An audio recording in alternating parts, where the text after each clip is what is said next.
بسم اللہ الرحمن الرحیم۔ محترم ناظرین کرام، السلام علیکم ورحمۃ اللہ وبرکاتہ۔ امید ہے کہ آپ سبھی حضرات خیریت سے ہوں گے۔ اللہ تعالیٰ آپ کو ایسے ہی ہنستا مسکراتا رکھے۔ آج کا مسئلہ یہ ہے کہ کسی جاندار چیز کو آگ کے اندر جلانا کیسا ہے۔ مثلاً کھٹمل وغیرہ یا بھیڑوں کو پھونکنا یا ان کو آگ میں ڈالنا کیسا ہے، اور کیا مجبوری کے اندر ایسا کرنا درست ہے؟ تو صحیح مسئلہ یہ ہے کہ کسی جاندار چیز کو آگ میں جلانا درست نہیں ہے۔ جیسے بھیڑوں کا پھونکنا یا کھٹمل وغیرہ پکڑ کر آگ میں ڈال دینا، یہ سب ناجائز ہے۔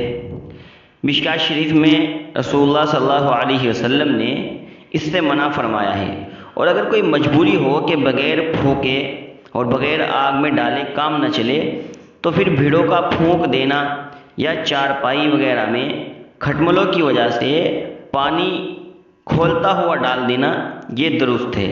لیکن یاد رہے کہ یہ مجبوری کی حالت میں درست ہے۔